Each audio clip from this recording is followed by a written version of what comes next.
अ बस covers a certain distance with uniform speed. तो बस का जो स्पीड है वो यूनिफॉर्म है, कांस्टेंट है। यूनिफॉर्म का मतलब ज़्यादा वैरी नहीं होता, वो वैसे के वैसा रहता है, 50 to 50 किलोमीटर पर आवर जो भी है। The speed of the bus would have been increase by 15 kilometre per our.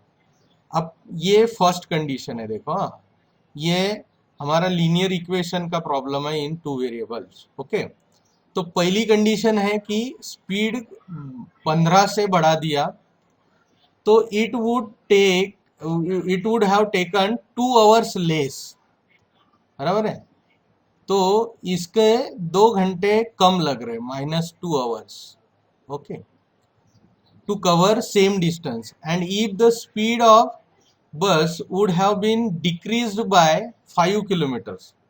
ये हमारा सेकंड कंडीशन है, ये इफ से ये दूसरा कंडीशन है सेकंड। अगर 5 किलोमीटर पर आवर से हमने डिक्रीज किया, यहाँ फर्स्ट कंडीशन में इंक्रीज, इंक्रीज मतलब हमने प्लस किया, और दूसरे इसमें डिक्रीज किया। It would have taken 1 hour more to cover the same distance, तो +1 आवर लगता है।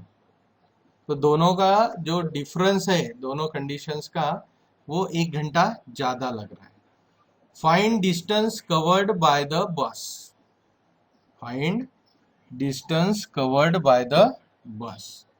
ओके, तो अब देखो क्या होगा फिर। हम क्या करते हैं, सबसे पहले वेरिएबल डिसाइड करते हैं।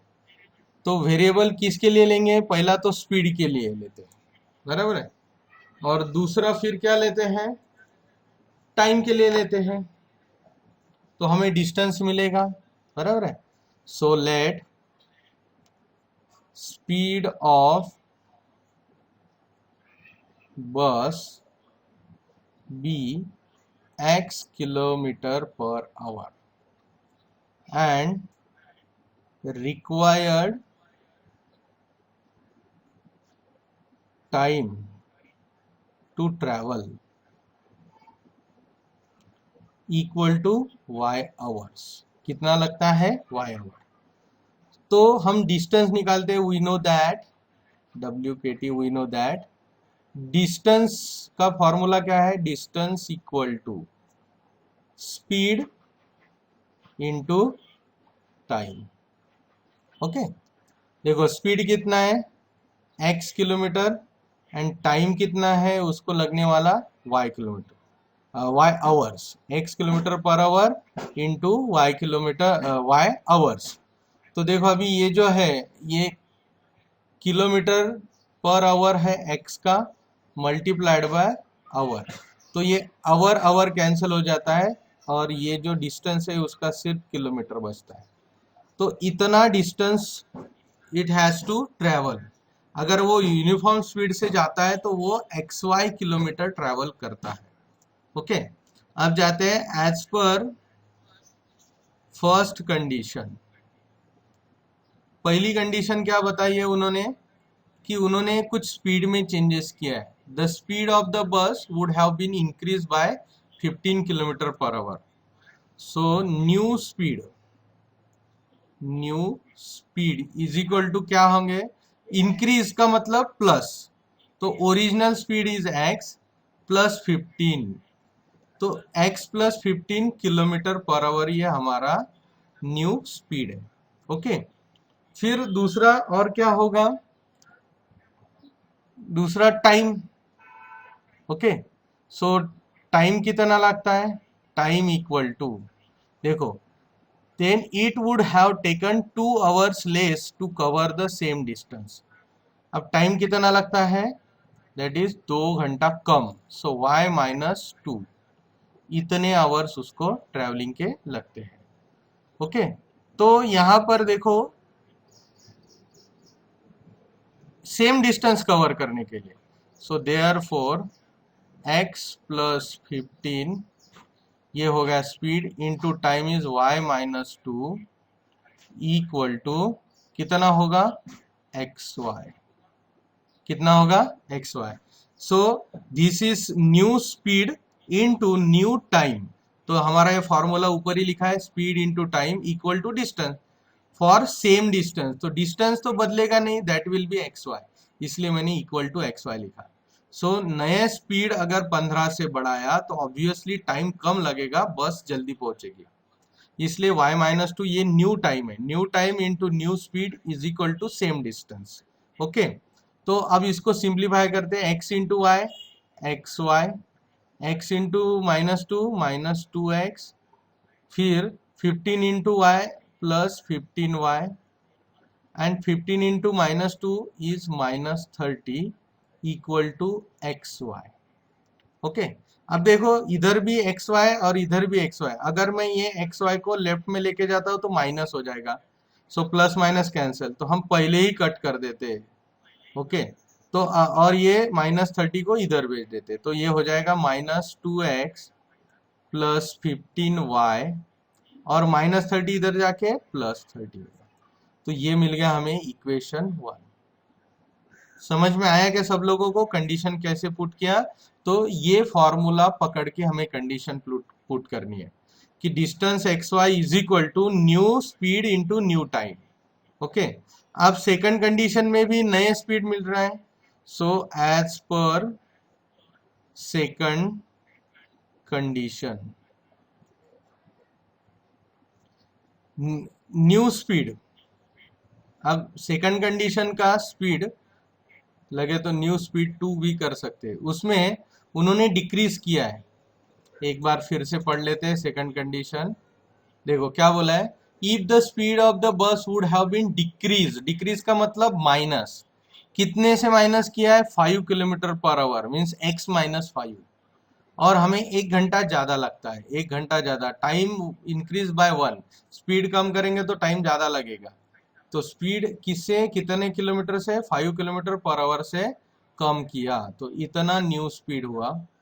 And new time 2, second condition इसलिए मैंने 2 रखा, वो कितना आता है कि y प्लस 1 इंक्रीज हुआ है, 1 घंटे से ज्यादा टाइम लग रहा है, जो ओरिजिनल y आवर्स लग रहे थे उसमें और 1 घंटा जोड़ना पड़ेगा, तो इतने आवर्स उसको लग रहे हैं नए कंडीशन के हिसाब से। तो अब देखो यहाँ पर हमारा डिस्टेंस इज इक्वल टू, या new speed into new time, new speed is x minus 5 into new time is y plus 1 equal to same distance, distance तो हमने बदला नहीं, फॉर सेम डिस्टेंस ऐसा वहां सेंटेंस है, तो डिस्टेंस हमारा एक्स वाई कॉन्स्टेंट रहेगा। अब इसको सॉल्व करेंगे तो क्या मिलेगा, देखो इसको सॉल्व करेंगे तो x into y x y, x into plus 1 is plus x, और minus 5 into y is minus 5y, minus 5 into 1 is minus 5 equal to x y, again x y cancel, और ये माइनस 5 उधर भेजने पड़ेंगे, तो x minus 5y equal to plus 5, ये मिल गया equation 2। अब इक्वेशन 2 पे से हमें एक सब्स्टिट्यूट मिल सकता है, बिकॉज ये x का कोएफिशिएंट क्या है 1, तो सब्स्टिट्यूशन मेथड से जाते हैं, इस माइनस 5 को भी इधर भेजते, तो x is equal to 5 plus 5y, ये मिल गया इक्वेशन 3। अब हम क्या करेंगे, ये जो x का वैल्यू मिला है इक्वेशन 3 में, इसको इक्वेशन 1 में पुट करते हैं, so putting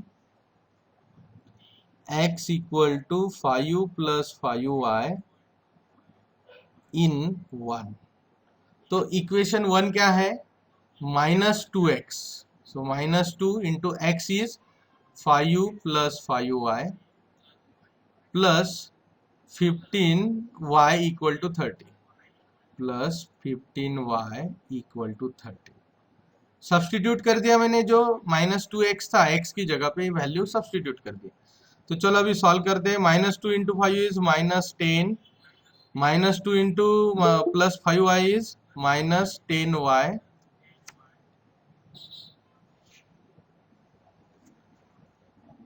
plus 15y equal to 30। Okay, इस तरह से ये सॉल्व हो रहा है। अब देखो ये माइनस 10 है, कांस्टेंट की तरफ राइट साइड में भेज देते हैं, माइनस 10y प्लस 15y, तो बड़े का साइन प्लस, 15 में से 10 गए 5y इक्वल टू 30, और ये -10 इधर जाके हो जाएंगे +10। तो y इज इक्वल टू हो जाएगा 10 + 30 इज 40 और ये 5 डिवाइडेड बाय। ओके, तो अब देखो कितना आया, y is equal to 8 hours, because 5 8 जार 40, तो y का वैल्यू 8 मिल गया। अब इसको पुट करते हैं, इसको हम क्या करते हैं, putting y is equal to 8 in 3। अब 3 क्या था, x is equal to 5 + 5y, ये x का वैल्यू था, इसमें पुट करते हैं। So 5 + 5 into 8, so x is equal to कितना होगा, 5 5 8 जार 40, 40 + 5 इज 45 किलोमीटर पर आवर। तो यहाँ फाइनल आंसर लिख देंगे। उन्होंने क्वेश्चन क्या पूछा है, एक बार पढ़ लेते हैं क्वेश्चन, लास्ट फाइनल क्वेश्चन उन्होंने क्या पूछा है, find the distance covered by the bus. चलो अभी डिस्टेंस मीन्स XY निकालना है। ओके, सो देयरफॉर यहाँ लिखते हैं distance covered by bus is equal to XY। So x is 45 into 8, 8 5s are 40, carry 4, 8 4s are 32 plus 4 is 36. So how much distance that bus covers by 45 km/h speed in 8 hours is 360 kilometre. तो उस बस ने total distance कितना cover किया है, 360 kilometre. तो ये था हमारा प्रॉब्लम नंबर 2, कल का जो रह गया था।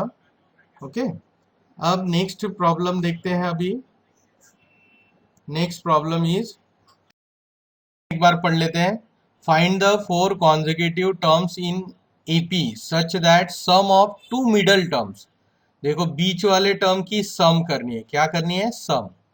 ऐसे अंडरलाइन एग्जाम में भी किया तो चलेगा। वो सम कितनी आती है, 24। And product of end terms means पहली end first and fourth term, उनका प्रोडक्ट है 63। तो उस वक्त हमें इसको किस तरीके से करना पड़ेगा।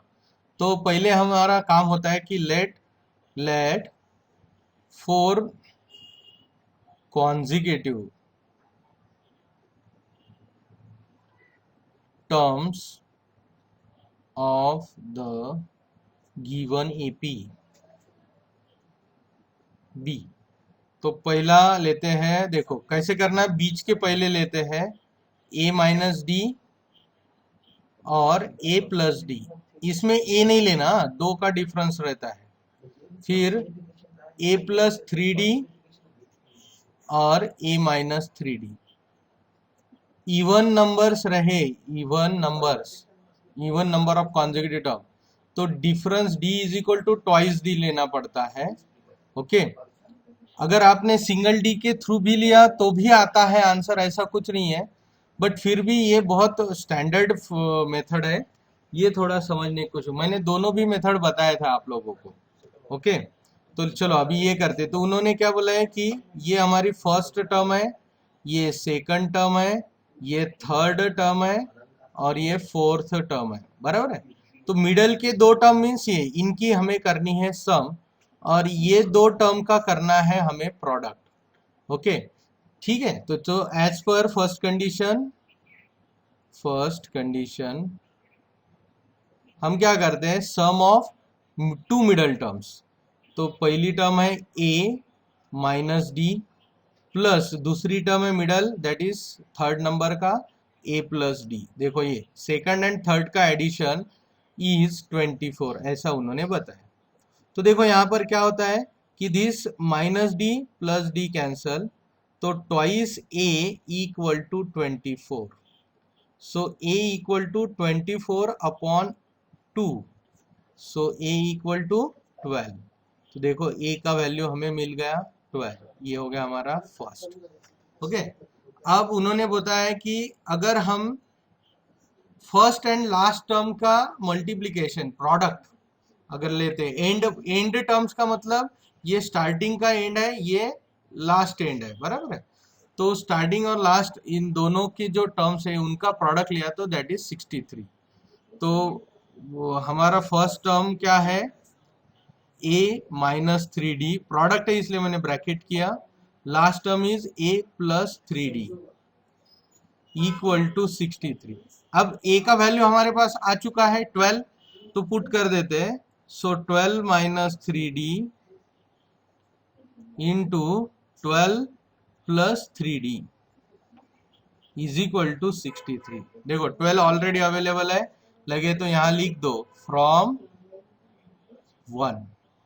ओके, सो 12 इंटू 12 इज 144, इसका प्रोडक्ट करना है। 12 into 3d, so plus 12 3 are 36d minus 3d into 12, तो minus 36d minus 3 into plus 3d, minus plus minus 3 into 3 9 and d square equal to 63। Okay, अब यहां देखो क्या हो रहा है, ये plus 36d minus 36d cancel, तो यहां बचता है 144 minus 9d square equal to 63। अब इसको हम कंप्लीट स्क्वायर में कन्वर्ट कर सकते हैं, कैसे देखो। हाँ, मैं ये जो 12 है इसको 12 स्क्वायर लिखता हूं, माइनस 9d स्क्वायर को मैं 3d होल स्क्वायर करता हूं इक्वल टू 63। समझ में आया क्या? अब इस चीज को हम किस तरीके से लिख सकते हैं? नहीं, इसका फायदा होगा क्या?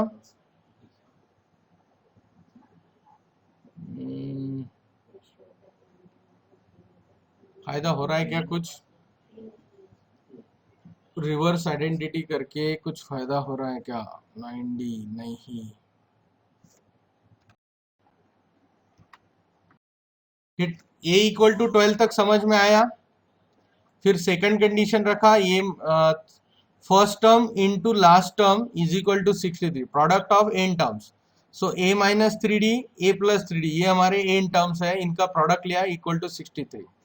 उसमें a का वैल्यू इज 12, तो 12 पुट कर दिया, फिर उसको एक्सपांड किया है, दो ब्रैकेट को हमने एक्सपांड किया।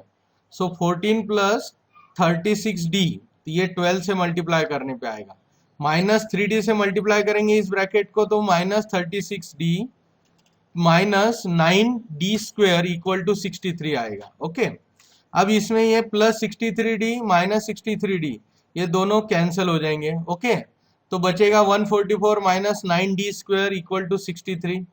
ओके, यहां तक आवाज आ रही है अभी? हाँ, ओके, आवाज आ रही है ना? हाँ, तो अभी देखो ये अब हम कहाँ तक आ गए हैं कि 144 minus 9d square equal to 63। तो मैंने क्या किया, ये 63 को इधर भेज दिया, माइनस 9d स्क्वेयर को राइट साइड में भेजा। इसके पीछे रीजन क्या है कि मुझे ये d को पॉजिटिव बनाना है। अब ये माइनस 9 है ना, इसको पॉजिटिव बनाना था, तो ये 9d square equal to 144 minus 63। अब 144 माइनस 63 किया तो 81 आया, 81 डिवाइडेड बाय 9 करेंगे तो हमें d स्क्वेयर का वैल्यू मिलेगा, तो ये 9 को मैंने ट्रांसपोज किया, 81 upon 9 equal to d square. So d square is equal to, अब मेरे पास आ गया 9। सो देखो अभी कोई भी स्क्वायर जो होता है वो प्लस माइनस टर्म का स्क्वायर होता है। हाँ, अगर 9 is square of plus 3 as well as minus 3, इसलिए मैंने d के दो वैल्यू लिए, प्लस 3 माइनस 3, प्लस माइनस 3। अब हम हमारे चार कॉन्जिक्यूटिव टर्म्स ढूंढेंगे, तो उसमें हमारे दो कंडीशन बनते हैं, जब when a equal to 12 d equal to plus 3, दूसरी कंडीशन बनता है a is equal to 12 d is equal to minus 3। बस आप वैल्यूज डालने और इसको पुट करना है, ठीक है। अब हम ये हमारे पहले चार कॉन्जिक्यूटिव टर्म्स हो गए, सेकंड कॉन्जिक्यूटिव टर्म्स देखते हैं। तो इसमें क्या है, a minus 3d equal to क्या होगा, 12 माइनस 3 इंटू डी का वैल्यू इज -3। अब यहां पर ये थोड़ा केयरफुली करना पड़ेगा। सो ये आएगा 12, -3 इंटू -3 इज +9। So 12 + 9 is 21। कितना आया? 21। अब ये जो भी मिला इसका रिवर्स सीक्वेंस में हमें इधर मिलना चाहिए। अब दूसरा है a माइनस डी, तो देखो 12 माइनस डी का वैल्यू इज -3, फिर से -3 ब्रैकेट में लिखेंगे। गड़बड़ क्या करते हैं, ये माइनस देख के आप ये वाला माइनस भूल जाते। दिस इज, ये हमारा जो टर्म लिया था वो टर्म में का माइनस है, एंड डी का वैल्यू -3 है, तो वो सेपरेटली रखनी चाहिए। सो ये आ गया 12 प्लस माइनस माइनस कितना होगा? +3। सो 12 + 3 इज 15। देखो रिवर्स में जा रहे हैं हम, बराबर है। सो a प्लस डी, अब देखो 12 प्लस -3, तो इसका मतलब होता है प्लस माइनस -3। So 12 - 3 is 9। अब लास्ट में आएगा a प्लस 3d, तो यहां पर 12 प्लस 3 इंटू -3, सो ये आता है 12 plus minus minus 3 into 3 9। So 12 - 9 is 3। तो देखो जो सीक्वेंस यहाँ लेफ्ट साइड में मिली थी जब हमने पॉजिटिव टर्म लिया था, तो हमें 3 9 15 21 था, एंड दूसरा सीक्वेंस मिला जब हमने डिफरेंस निगेटिव लिया तो हमें 21 15 9 3 मिला, बराबर है। तो ये जो डिफरेंस पॉजिटिव निगेटिव आने की वजह से ये ऐसे हमें मिले। सो देयरफॉर रिक्वायर्ड APR पहला है 3 9 15 21, एंड दूसरा रिक्वायर्ड हमें मिला 21 15 9 3। देखो एपी में सीक्वेंस को बहुत इंपॉर्टेंस है, तो ये फर्स्ट टर्म 3 ही होना चाहिए, सेकंड का फर्स्ट टर्म 21 ही होना चाहिए, ठीक है। और इस तरीके से पूरा हमारा आंसर लिखना जरूरी है।